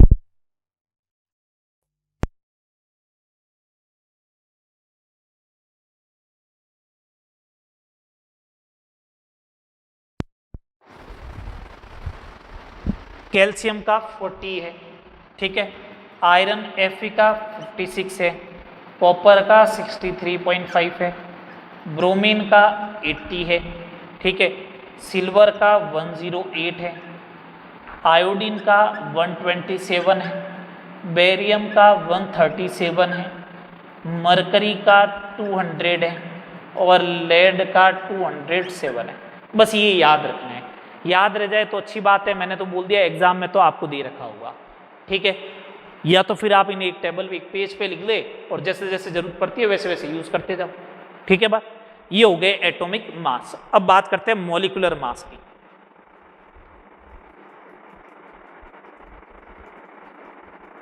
अब किन की बात करते हैं, मॉलिक्यूलर मास की। मॉलिक्यूलर मास बोलो, इसका मतलब क्या, आणविक द्रव्यमान। ये एग्जैक्ट डेफिनेशन नहीं है अभी तक, ये बात ध्यान रखे। अगर एग्जैक्ट डेफिनेशन होती तो मास की कुछ न कुछ क्या होनी चाहिए थी, यूनिट होनी चाहिए थी। ये यूनिट है ही नहीं, देखो, है ना। तो मॉलिक्यूलर मास, आणविक द्रव्यमान,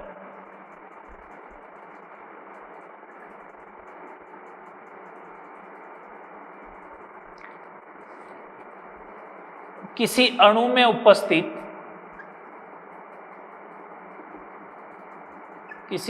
में उपस्थित परमाणुओं के द्रव्यमान के योग को क्या कहते हैं, आणविक द्रव्यमान। इंपॉर्टेंट बात है, एडिशन होना चाहिए, सम होना चाहिए। जैसे H2 इज ए मॉलिक्यूल, इसका मॉलिक्यूलर वेट कैलकुलेट करना तो इसके अंदर 2 इंटू हाइड्रोजन के एटम हो जाएंगे। तो हाइड्रोजन का एटॉमिक मास कितना, 1, तो ये हो गया 2। जैसे मेरे को बोला O2 है, तो 2 इंटू ऑक्सीजन, तो 2 इंटू 16 इज इक्वल टू 32 हो गया। CO2 बोला, तो CO2 बोला तो carbon plus 2 into oxygen, carbon का 12 प्लस 2 इंटू 16 44, है ना। NH2CO NH2 बोला, ये यूरिया है, इसका IUPAC नेम देख लेना, अमाइड फंक्शनल ग्रुप है, तो इसका IUPAC नेम जो है ना वो होगा अमीनो मिथेनेमाइड। इसका मॉलिक्यूलर वेट कैलकुलेट कर लेना 60। कैसे, 2 नाइट्रोजन है, 4 हाइड्रोजन है, 1 carbon 1 oxygen. Glucose C6H12O6 glucose है ये, इसका कैलकुलेट कर लेना 180 आएगा। C12H22O11 सुक्रोज है या शुगर है, 342 आएगा। एक इसका देखना K4FeCN6 का, पोटेशियम का कितना हुआ, 4 पोटेशियम है तो 39 प्लस करना है, मल्टीप्लाई नहीं करना है, स्क्वायर ब्रैकेट है तो मैथ्स नहीं लगानी है, सम करना है। Fe का कितना हो गया 56 प्लस 6 साइनाइड है तो 6 इंटू साइनाइड का कितना हो जाएगा 12 प्लस 14, इन सबको जोड़ देना 268 आ जाएगा। समझ में आई गई बात, बोलो हाँ या ना। ओके, तो ये हो गया atomic mass and molecular mass, ठीक है। चलो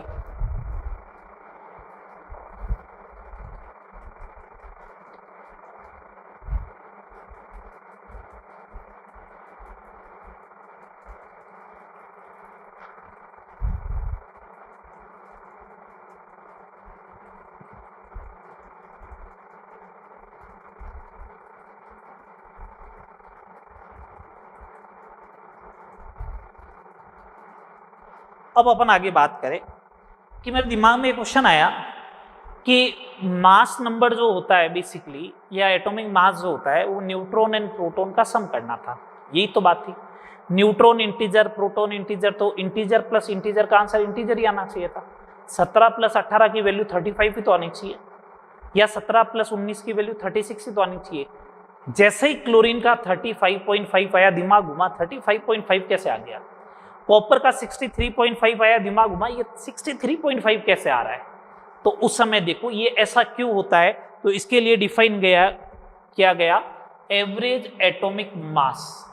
क्या डिफाइन किया गया? एवरेज एटॉमिक मास, औसत परमाणु द्रव्यमान।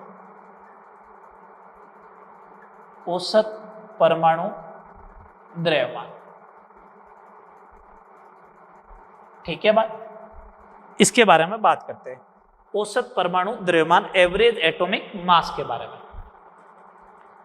First number, average atomic mass जो होता है वो किसके लिए डिफाइन होता है, किसके लिए परिभाषित होगा? तो फर्स्ट ये परिभाषित होता है किसके लिए? समस्थानिक के लिए। किसके लिए? समस्थानिक के लिए। आइसोटोप या समस्थानिक के लिए परिभाषित होता है। तो समस्थानिक होगा तो ही परिभाषित होगा। इसका मतलब क्लोरीन के आइसोटोप होते होंगे, कॉपर के आइसोटोप होते हैं। सर हाइड्रोजन का भी तो आइसोटोप होता है। बिल्कुल होता है। तो हाइड्रोजन का एटॉमिक मास 1 थोड़ी ना होता है, 1.008 होता है। तो वो पीछे 0.008 को अपन ने हटा दिया है, इसलिए क्यों बहुत छोटा है। 35.5 को 35 बोलना गलत है ना, या 36 बोलना गलत है। 1.008 को क्या 2 बोल दोगे क्या? नहीं, इसलिए उसे क्या कंसिडर किया गया? 1 कंसिडर किया। आइसोटोप तो उसके भी होते हैं, कार्बन के भी होते हैं 12, 13, 14, तो भी उसका एटॉमिक मास 12 ही लिखा है ना अपन ने। तो समझो कैसे डिफाइन करोगे। मैं कुछ पहले आपको बता देता हूं कि एवरेज का कॉन्सेप्ट क्या है। जो एवरेज का कंसेप्ट होगा उसी के अकॉर्डिंग आपको काम में लेना है, ठीक है। अपन को तो एवरेज का कंसेप्ट समझना है पहले कि क्या होता है एवरेज। एवरेज का मतलब ये होता है, एक मान लो ये 2 पेन है, तो इस पेन का, एक पेन का जो मूल्य होगा उसी को, एक पेन की प्राइस होगी, price of unit piece, price of unit, उसी को क्या बोलेंगे अपन? एवरेज बोलेंगे। जैसे समझो बात को, समझते जाना बात को, मैं साइड में बता रहा हूं। ये एक 20 रुपए का पेन है ब्लैक वाला, और ये रेड वाला 10 रुपए का पेन है, मान लो। यही बात हुई, ब्लैक और रेड, है ना। मैंने कहा इसकी क्वांटिटी 1 लेके आया, इसकी भी क्वांटिटी 1 लेके आया। मेरे को पूछा गया एवरेज बताओ कितना आएगा। एवरेज का मतलब एक पेन की प्राइस। मैंने क्या किया, ये 2 पेन खरीद के लेके आया, तो एक 20 का आया, एक 10 का आया, 30 रुपए लगे। और मैंने बोला देखो, मैंने तुम्हें बोला कि देखो 30 रुपए में मैं 2 पेन लेके आया। तो आपने क्या कहा? अच्छा 30 में 2 लेके आए हो, इसका मतलब तो ये हो गया 15 रुपए में 1 आया। आपने तो ये बोला। अब आपको थोड़ी मालूम है ये 20 का है, ये 10 का है, ये 10 का है, ये 20 का है, आइडिया ही नहीं आपको। आपने तो ये बोला 15 रुपए का 1 पेन आया, तो बात तो सही है। 2 पेन 30 रुपए में लाए हो, तो इसका मतलब 1 पेन की प्राइस 15 रुपए होगी। फिर तो बात तो सही बोली आपने, ठीक है। तो एवरेज जो है वो 1 पेन की प्राइस है।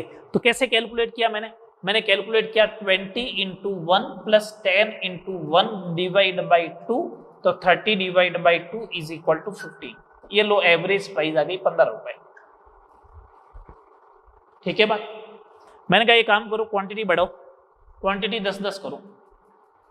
जैसे ही मैंने बोला क्वांटिटी 10-10 है, आप फटाफट पेन लिखे लगे, बताओ अरे फटाफट करो, 15 into 10 20, 10 into 10 20 into 10 divide by 20, ऐसे डिवाइड कर सॉल्व करना। सुनना बात, लॉजिकल बात सुने। अभी भी आपका आंसर चाहे 10-10 रख लो, अभी भी आंसर 15 रुपये आया है। अभी भी आंसर कितना आया? 15 रुपये आया। किसी का अगर 150 आ रहा है तो बताओ, और किसी के अगर 1.5 आ रहा है तो भी बताओ। सुनना बात को, अगर 150 किसी ने बोल दिया एवरेज गलती से 150 आ रहा है, तो इसका मतलब समझना, पेन तो था 20 का 10 का, और तुम देके आ गए 150 रुपए, 150 देके आ गया ना। इसका मतलब पागल कौन बना, तुम या दुकानदार? तुम ही तो बने। एक तो पागल बन के आए, तो ऊपर से मम्मी और डांटेगी क्या, चाटा ही पड़ेगा सीधा, है ना। और सेकंड नंबर बात सुनना, अगर किसी ने प्राइस बोल दी 1.5 रुपीज, एवरेज 1.5, एक बात सोचो, 15, एक 10 रुपए का पेन है, एक 20 रुपए का पेन है, तो वो हद से हद या तो आपको 10 में देगा या 20 में देगा। 1.5 रुपए में अगर उसने दे दिया दुकानदार ने, तो इसका मतलब वो दुकान ज्यादा दिन चलने वाली नहीं है, बर्बाद हो जाएगा ना बेचारा। तो सुने बात को, जब तक क्वांटिटी सेम रहेगी, जब तक क्वांटिटी सेम रहेगी, एवरेज हमेशा मिड पॉइंट आएगा। 10 और 20 का मिड पॉइंट क्या? 15। बोलो 10 और 20 का मिड पॉइंट क्या? 15। अब चाहे 10 लो, 25 लो, 50 लो, दोनों 50-50 लिया तो भी 15 ही आएगा। समझ में आई बात? मैंने क्या किया, ये 10 रुपए वाला पेन था, ये 20 रुपए वाला पेन था, इसकी क्वांटिटी 2 कर दी, इसकी क्वांटिटी 1 कर दी, तो आपने कहा एवरेज कितना होगा, तो 10 × 2 + 20 × 1 डिवाइड बाई 3, 40 डिवाइड बाई 3, ये हो गया 13.3। कैलकुलेट कर लिया सब, ठीक है। सुने बात को, पहला कंसेप्ट था एवरेज का कि एवरेज जो है वो मिनिमम वैल्यू से मिनिमम नहीं आएगा, मतलब 10 से कम नहीं आएगा, और मैक्सिमम से मैक्सिमम नहीं आएगा। मिनिमम वैल्यू से मिनिमम नहीं आएगा और मैक्सिमम वैल्यू से मैक्सिमम नहीं आएगा। इसका मतलब 10 से कम नहीं आ सकता, 20 से ज्यादा नहीं जाएगा। पहला बात ये। सेकंड नंबर बात, अगर क्वांटिटी सेम रखोगे तो एवरेज हमेशा मिड पॉइंट आएगा, 2 पॉइंट। थर्ड नंबर बात क्या सुनना है, जिसकी क्वांटिटी ज्यादा होगी, इस बार क्वांटिटी इससे ज्यादा है, जिसकी क्वांटिटी ज्यादा होगी एवरेज उसकी तरफ शिफ्ट होगा। अगर क्वांटिटी बराबर होती तो एवरेज 15 आता, लेकिन एवरेज कितना आया, एवरेज कितना आया, 13 पॉइंट समथिंग आया। तो एक बात बताओ, 13 जो है वो 10 के नजदीक है या 20 के नजदीक है? 10 के नजदीक है। तो एवरेज शिफ्ट हुआ 15 से किसकी तरफ? 10 की तरफ, जिसका क्या था, नंबर ज्यादा था, क्वांटिटी ज्यादा थी, जिसका परसेंटेज क्या था, ज्यादा था। यही मैं अगर 20 रुपए वाले 2 पेन कर दूं और 10 रुपए वाला 1 पेन कर दूं, तो एवरेज उधर शिफ्ट हो जाएगा, किसकी साइड में? 20 रुपए वाले की साइड में, 16 पॉइंट समथिंग आ जाएगा। तो जिसकी क्वांटिटी ज्यादा, एवरेज उसकी तरफ से। अब मेरे को अगर यही क्वेश्चन मिलता, 10 रुपए के 2 पेन है, 20 रुपए का 1 पेन है, बताओ एवरेज प्राइस कितनी होगी? एक 15 दे रखा होता, एक 17 दे रखा होता, एक 19 दे रखा होता, और एक 13 पॉइंट समथिंग दे रखा होता। तो सॉल्व करने का जरूरत है, मेरे को तो आइडिया ना कि परसेंटेज ज्यादा 10 वाले का है, तो एवरेज मिड पॉइंट से किधर शिफ्ट हो जाएगा? 10 की तरफ। तो आंसर 10 और 15 के बीच में आएगा। यही तो बात हुई। तो एवरेज वर्ड तो आ गया मैथ्स का, एटॉमिक मास वर्ड आ गया केमिस्ट्री का। तो एवरेज कैलकुलेट करना, बस आपको बेसिकली ये ध्यान रहे, आपको क्या कैलकुलेट करना है? एवरेज ही कैलकुलेट करना है।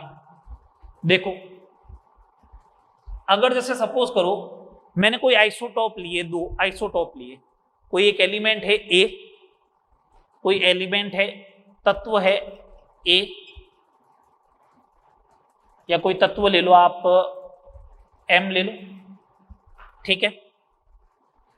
इसके आइसोटॉप हो गए M1 और M2, ये इसके आइसोटॉप हो गए। ये तत्व ले लो M, और ये इसके 2 क्या हो गए? आइसोटॉप बोलो मतलब समझता नहीं। इसका एटॉमिक मास A1 है, इसका एटॉमिक मास A2 है।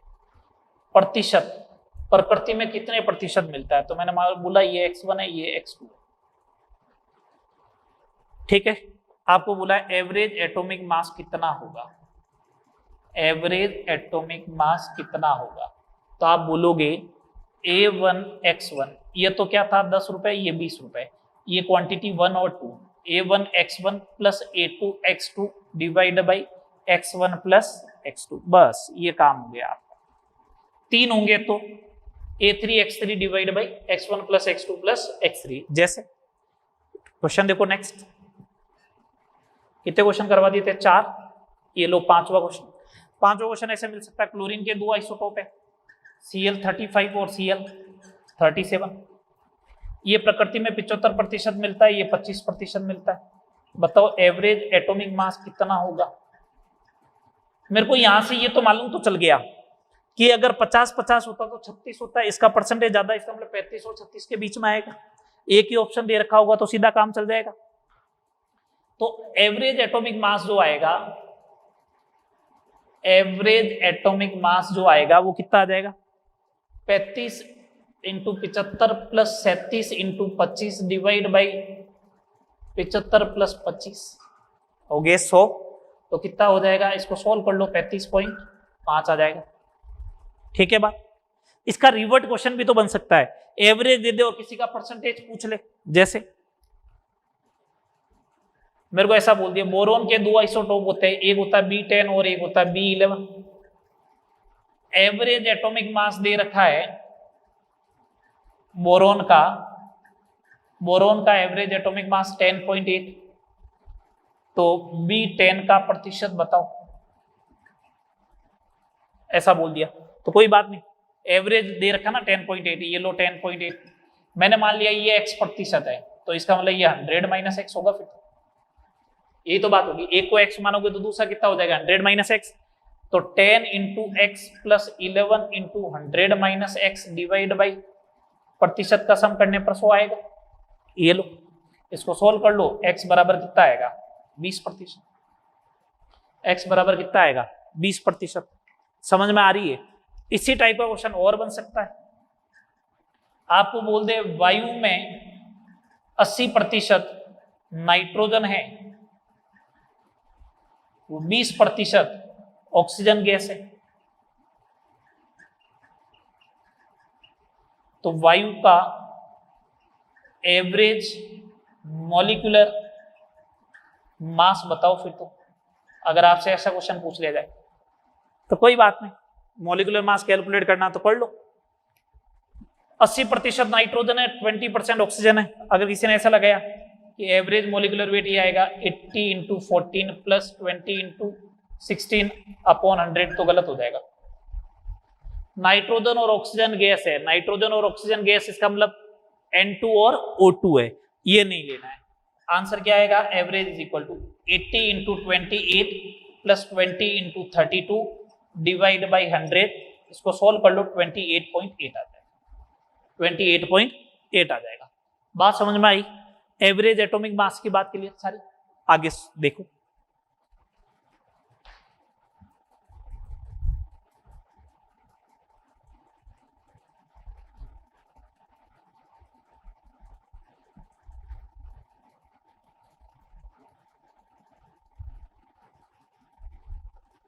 आगे देखो, बात समझो।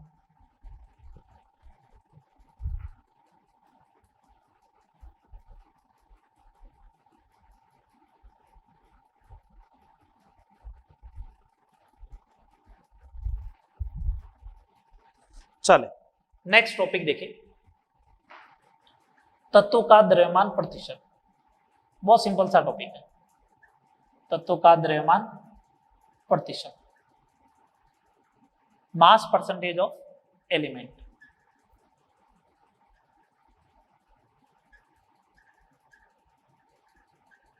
मास परसेंटेज ऑफ एलिमेंट, तत्वों का द्रव्यमान प्रतिशत। जैसे समझे बात को, मैंने एक यौगिक लिया AB, यौगिक लिया AB, ये अणु है, तो इसका पूरे का द्रव्यमान कितना होगा, A का द्रव्यमान प्लस B का द्रव्यमान। चलो मेरे को पूछा A का द्रव्यमान प्रतिशत बताओ, तो मैं सिंपल सा यही तो बोलूंगा, A का द्रव्यमान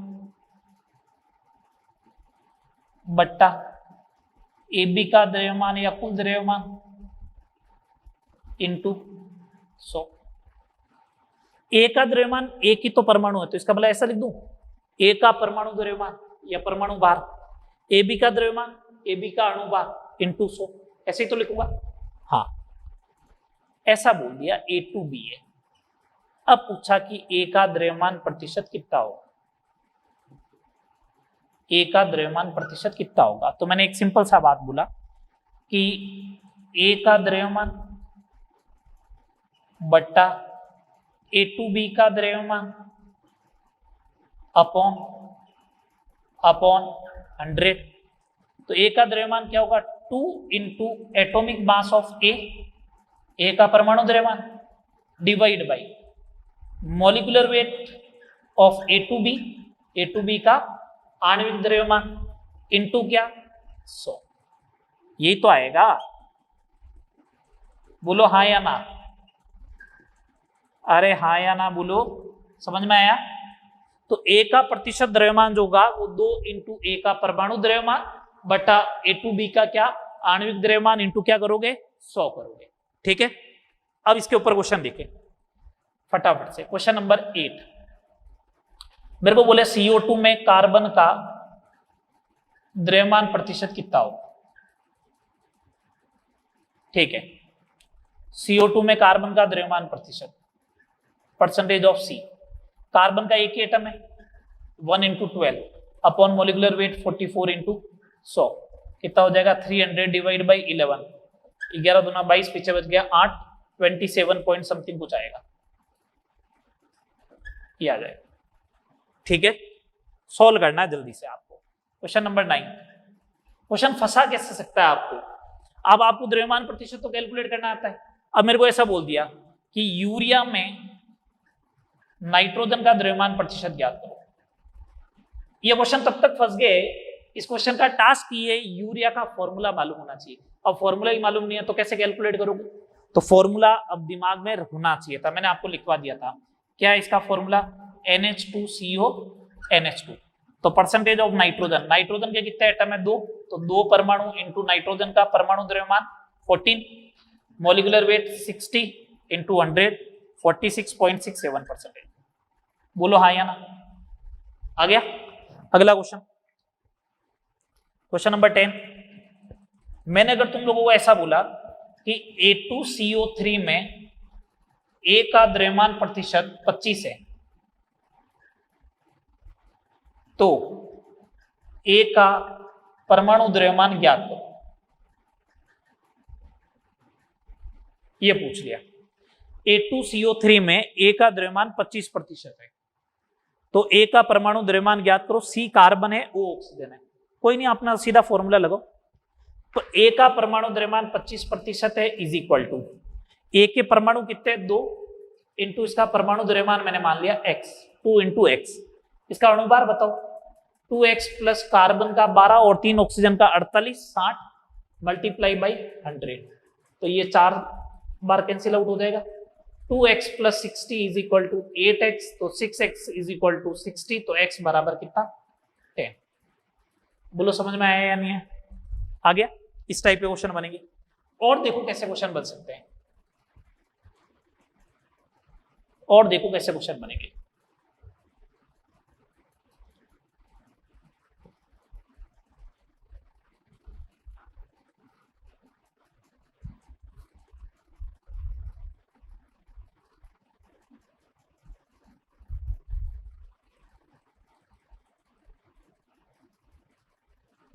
नेक्स्ट प्रॉब्लम क्वेश्चन नंबर 11 आपसे ऐसा बोला गया Na2SO4.XH2O को गर्म करने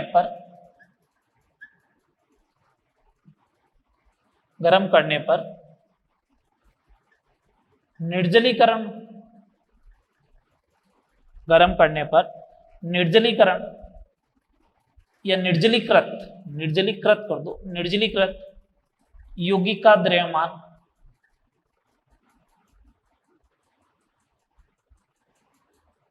निर्जलीकृत यौगिक का द्रव्यमान जो है वो 46.5% कम हो जाता है तो x का मान बताओ।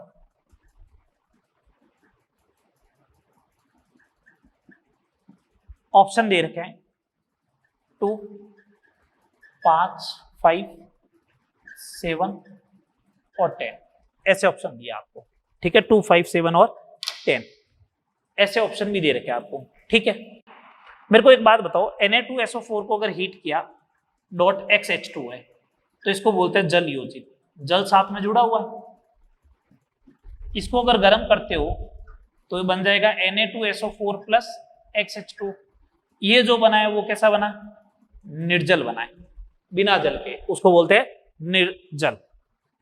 अब ये बोला कि द्रव्यमान इतने प्रतिशत कम हो गया। जब मैंने इसको गर्म किया तो ये H2O किसके फॉर्मेट में बाहर निकल गया वाष्प बन के क्या हो गया ऊपर उड़ गया। तो ये 46.5% द्रव्यमान किसका कम हुआ। ये कौन था जल था। कौन था जल था। तो इसका मतलब जल का द्रव्यमान प्रतिशत कितना है 46.5।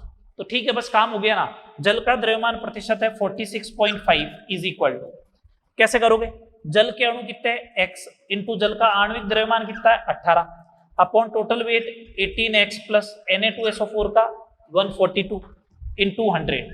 इसे सॉल्व कर लो x की वैल्यू आ जाएगी। इसे सॉल्व कर लो x की वैल्यू आ जाएगी।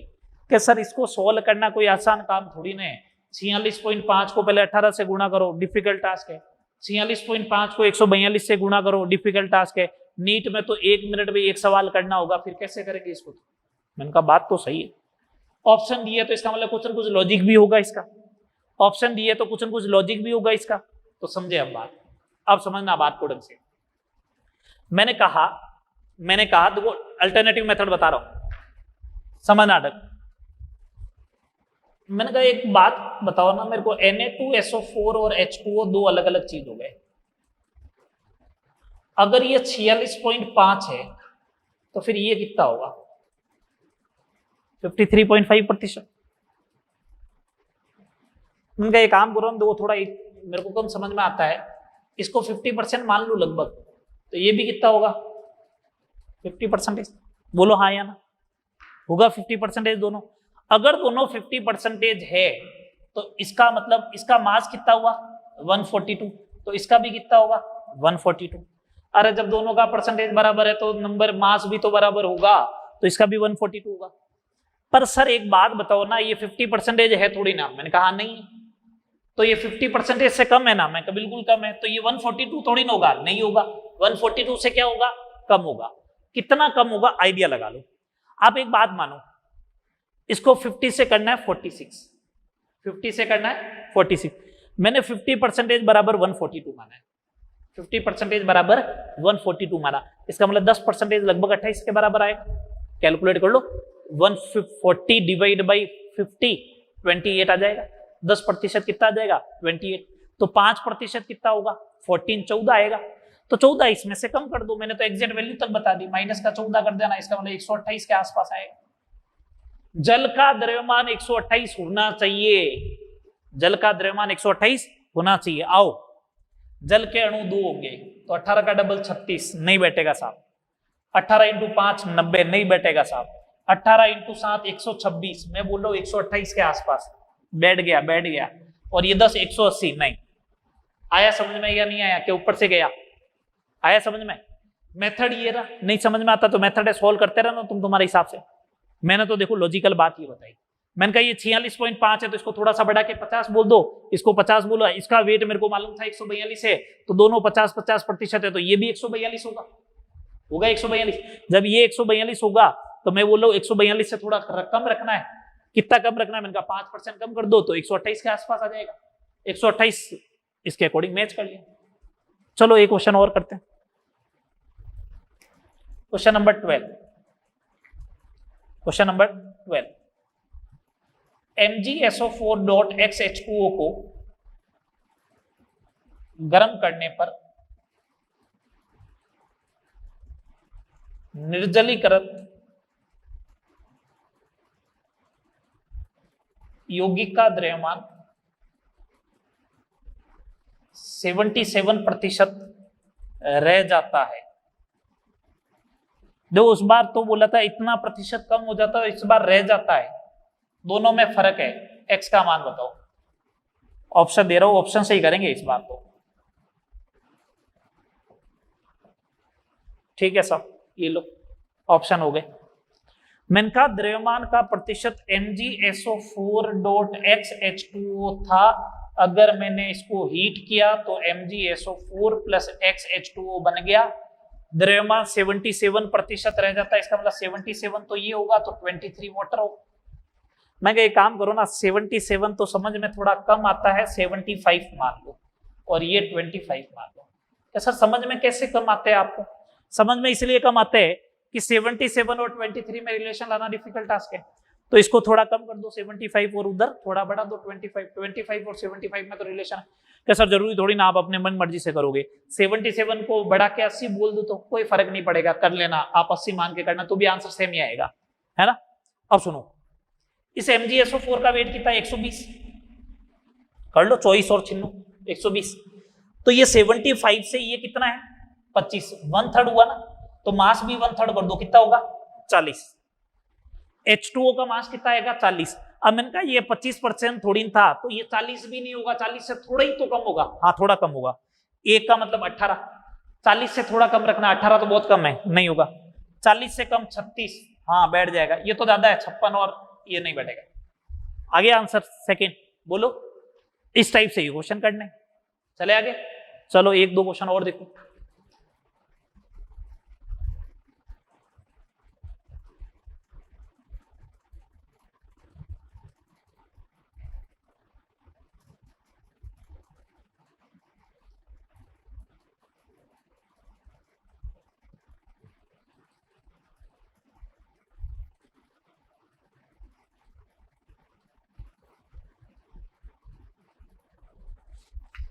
अगला क्वेश्चन देखो, क्वेश्चन नंबर 13। बोला कि इंसुलिन में 0.16% सल्फर है, तो इसका न्यूनतम अणुभार बताओ। मिनिमम मॉलिक्यूलर मास, न्यूनतम अणुभार ज्ञात करो, ऐसा दे दिया। अब क्वेश्चन तो परसेंटेज से ही आया है। क्वेश्चन किससे आया? परसेंटेज से। फिजिकल अगर तैयार करनी है ना, तो सबसे पहले तो ये सोचो कि फॉर्मूला कौन सा लगेगा। ये द्रव्यमान प्रतिशत की बात कर रहा है, तो द्रव्यमान प्रतिशत का फॉर्मूला लगाओ। फिर तो मैंने फॉर्मूला लगाया, mass percentage is equal to number of atom, हाँ ठीक है, इनटू एटॉमिक मास, ठीक है, अपॉन मॉलिक्यूलर वेट, हाँ मॉलिक्यूलर वेट, इनटू 100, ठीक है बात। मेरे को ये बोला, देखो मास परसेंटेज दे दिया, वो फिक्स है, एटॉमिक मास फिक्स है, 100 फिक्स है। अगर नंबर ऑफ एटम कम होगा तो मॉलिक्यूलर वेट भी क्या होगा? कम, तो मॉलिक्यूलर वेट तो इधर जाने वाला, मास परसेंटेज इधर आने वाला। नंबर ऑफ एटम कम होगा तो उसका मॉलिक्यूलर वेट भी क्या हो जाएगा? कम। अगर फॉर मिनिमम मॉलिक्यूलर वेट, अगर तुम्हें न्यूनतम अणुभार चाहिए तो नंबर ऑफ एटम कितना होना चाहिए? कम से कम। मैंने कहा एक से कम एटम, एक से कम परमाणु तो पॉसिबल ही नहीं है। एक से कम परमाणु तो पॉसिबल ही नहीं है। तो जब भी मिनिमम एटॉमिक वेट का क्वेश्चन आए तो उस समय परमाणु कितना रखोगे? एक रख देना। मास परसेंटेज कितना बोला? 0.16, ये लो। नंबर ऑफ एटम एक रख दो, एटॉमिक मास सल्फर का 32 रख दो। मॉलिक्यूलर वेट कैलकुलेट करना है, इनटू 100। तो molecular weight is equal to 32 divide by 0.16 into 100, तो ये आ जाएगा 2 के पीछे 4 जीरो, 20,000 आ गया। ये लो, सिंपल सा क्वेश्चन, समझ में आया? तो एक लॉजिकल बात ये हो गई कि मिनिमम मॉलिक्यूलर वेट का कांसेप्ट जब भी पूछा जाएगा उस समय एटम कितना पुट करना है? एक पुट करना है। चलो आज का लास्ट प्रॉब्लम, हीमोग्लोबिन में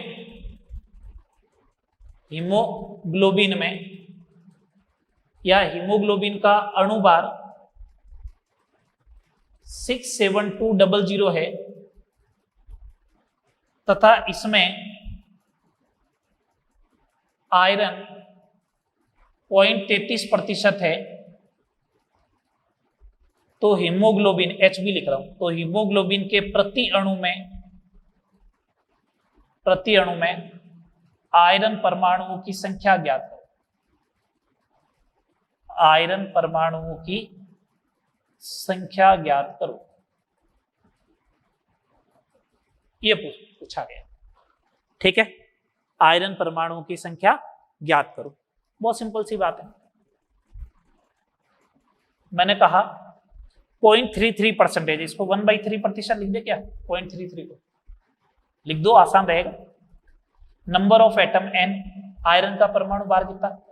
56, 67200 इंटू 100, ये 2 जीरो से 2 जीरो गए, ये कितना हो गया? 224। तो 224 is equal to n into 56, तो n बराबर 4। n बराबर कितना आ गया? 4 आ गया। बात क्लियर सारी यहां तक? बोलो हाँ या ना, हो जाएगा। n बराबर 4, यहां तक अपन बात कर चुके हैं। क्या बात की आज अपन ने? सबसे पहले अपन ने आपकी सबसे पहले बात की fundamental particle of atom, representation of element की, इलेक्ट्रॉन प्रोटॉन न्यूट्रॉन के काउंटेशन की। उसके बाद सब इंपोर्टेंट डेफिनेशन में 5 डेफिनेशन पढ़ी।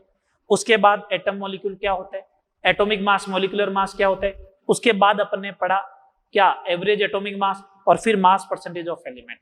बहुत पढ़ा दिया आज, क्वेश्चन भी करा दिया। देखो 14-15 मैंने करवा दिया, 14-15 आपको करने हो जाएंगे ना, 30 क्वेश्चन, है ना। कल क्या पढ़ने वाले हैं? कल वाले लेक्चर में मैं अभी बता देता हूं आपको। कल अपन पढ़ेंगे लॉ ऑफ केमिकल कॉम्बिनेशन पहला, ठीक है। रासायनिक संयोजन के नियम पहला। दूसरा पढ़ेंगे मूलानुपाती सूत्र एवं अणु सूत्र, इंपेरिकल एंड मॉलिक्यूलर फॉर्मूला, और फिर उसके बाद मूल स्टार्ट करेंगे। ठीक है, बात ओके सारी। तो उसको अपन टैकल करेंगे नेक्स्ट लेक्चर में। यहां तक करना, साथ साथ में नोट्स बनाते रहे, प्रॉब्लम सॉल्व करते रहे। प्रॉब्लम करने का तरीका, जैसे मैं ये क्वेश्चन लिखता हूं तो आप वीडियो को पॉज कर ले, और वीडियो को पॉज करने के बाद आप इसे सॉल्व करें और फिर अपना आंसर चेक करें। नहीं समझ में आया तो सॉल्यूशन मैंने करवा ही रखा है। अगर आपको समझ में, आपको पहले से मालूम है कि हाँ ये लॉजिक लगना चाहिए, तो आप अपना लॉजिक अप्लाई करो और लास्ट में देख लो आंसर सही आ रहा है या नहीं आ रहा है। ठीक है बात, यहां तक रहे, साथ में पढ़ते रहे। ओके, थैंक यू, मिलते हैं नेक्स्ट लेक्चर में।